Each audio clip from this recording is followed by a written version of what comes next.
대낮 온타리오주 놀스역 중심지에서 총격 사건이 발생해 충격을 주고 있습니다.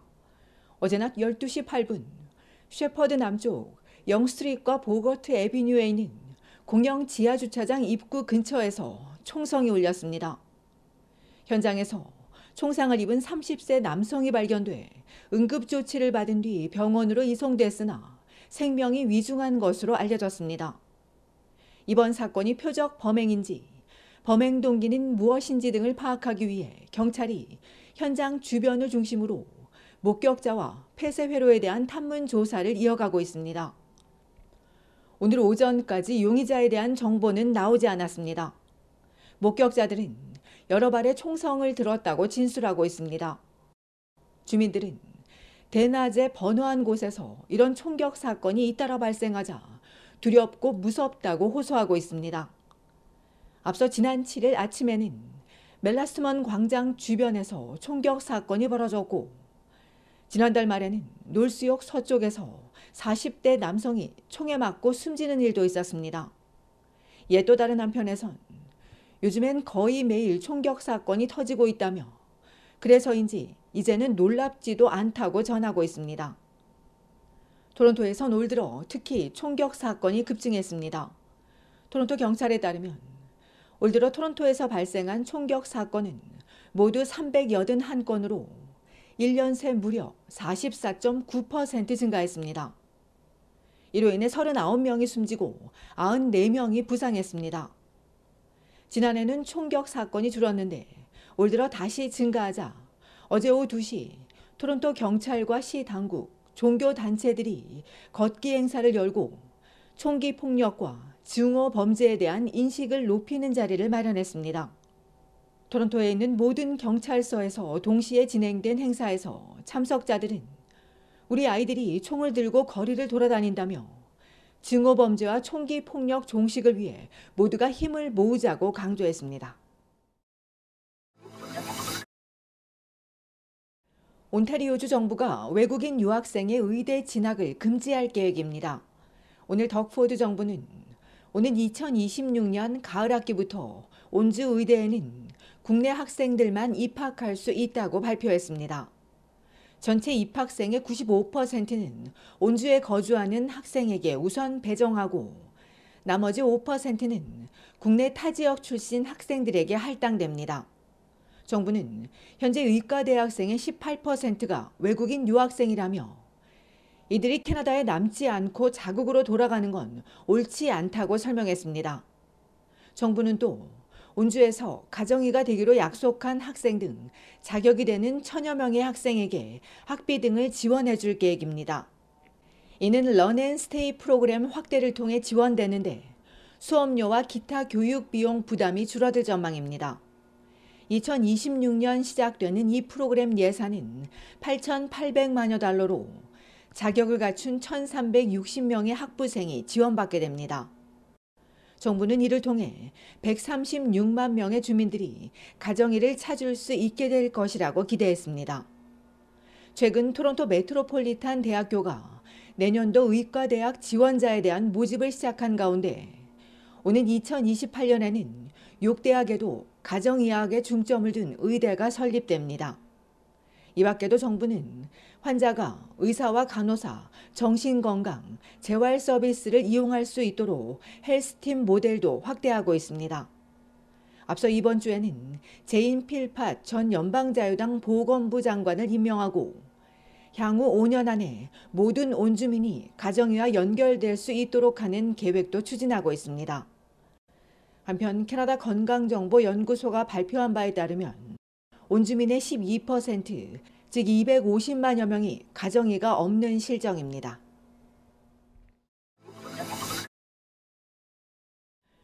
연방정부의 신규 이민자 유입 축소 발표에 각계에서 비판의 목소리가 나오고 있습니다.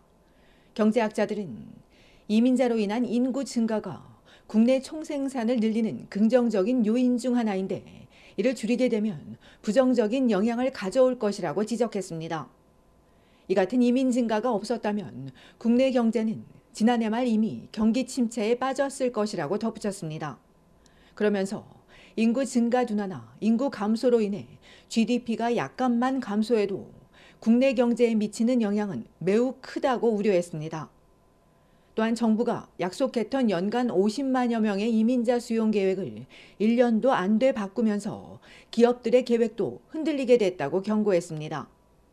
캐나다 상공회의소는 인구 고령화와 저출산 시대에 경제 성장의 주요 원동력이고 미래 노동력 증가의 유일한 원천인 이민은 그 어느 때보다 더 시급하고 중요하다고 전했습니다. 캐나다 독립기업연맹은 전국의 회원들이 저임금 일자리나 밤샘 근무 등에 투입할 인력을 찾고 있지만 어려움을 겪고 있다며 임시 근로자와 이민자들이 이 산업에 매우 중추적인 역할을 하고 있다고 강조했습니다. 전문 인력을 이민자로 해결하던 업체들도 정부 정책 변경으로 인해 인력 수급에 비상이 걸릴 것으로 예상됩니다. 유학생 일자리가 사라지고 국내 학생들의 등록금이 오를 거란 예측이 나오는 가운데 외국인 투자 유치에도 부정적인 영향을 미칠 거란 전망도 있었습니다.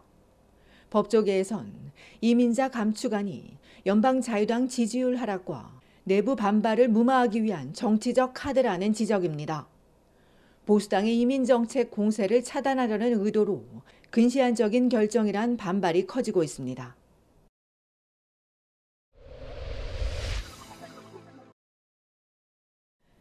오늘 새벽 온타리오주 토론토 미드타운 서쪽 가정집에서 불이 나 영아가 숨지고 영아의 엄마는 중태에 빠졌습니다. 오늘 새벽 1시경 에글링턴 애비뉴 웨스트 인근 트래쉬웨이 드라이브 29번지 주택에서 불이 나 잠자던 생후 5개월 된 여아가 병원으로 급히 옮겨졌지만 숨지고 영아의 젊은 엄마도 생명이 위중한 것으로 알려졌습니다. 당시 집안에 있었던 다른 거주민 4명은 급히 대피해 현장에서 치료를 받았으며 소방당국이 주택 뒤편에서 발생한 불길을 진압한 뒤 정확한 화재 원인을 조사하고 있습니다.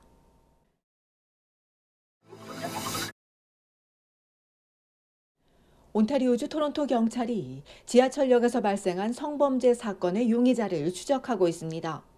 경찰은 지난 15일 낮 2시 다운타운 뮤지엄 지하철역에서 한 여성이 성범죄 피해를 입었다며 키 175cm에 검정색 후드 셔츠와 자켓, 야구 모자를 쓰고 밝은색 바지에 검은색 끈이 있는 흰색 운동화를 신은 용의자를 추적하고 있다고 밝혔습니다.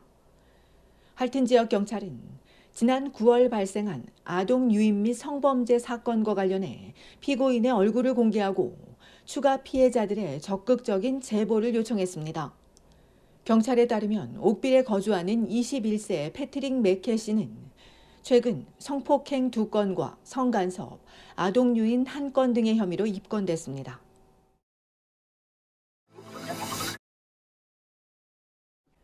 간밤 온타리오주 토론토에서 승용차가 팀홀튼 커피숍을 들이받는 사고가 발생해 경찰이 조사하고 있습니다. 오늘 새벽 2시 영스트리트와 크레이컬스트 애비뉴에서 차량 한 대가 팀홀튼 커피숍 측면 유리창을 들이받으면서 운전자가 차에 갇히기는 했으나 경상을 입고 병원으로 옮겨졌으며 유리창이 산산조각 나면서 현장 주변은 아수라장으로 변했습니다.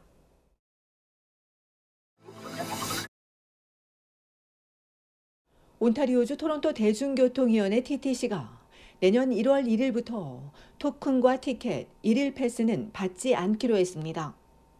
2019년부터 단계적으로 판매를 중단해온 TTC는 이제 승객 99%가 프레스토 카드와 데빗, 신용카드를 사용하고 있어 새로운 결제 수단으로 변경하기로 했다며 새해부터 토큰과 티켓, 1일 패스는 더 이상 사용할 수 없고 환불과 교환도 불가능하니 올해 안에 모두 사용할 것을 당부했습니다.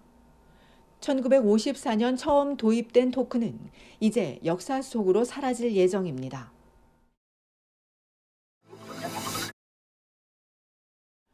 주 캐나다 대사관이 어제 오후 3시 퀘벡주 몬트리올에서 15차 연례 한캐 에너지 포럼을 개최했습니다. 양국 정부와 공공기관, 에너지 공기업, 관련 기업 등에서 고위급 인사 50여 명이 참석한 가운데 열린 포럼에서는 LG 에너지 솔루션과 포스코 퓨처엠 등이 전기차 배터리에 대해 SK 에코플랜트와 삼성물산 CNT는 그린 수소.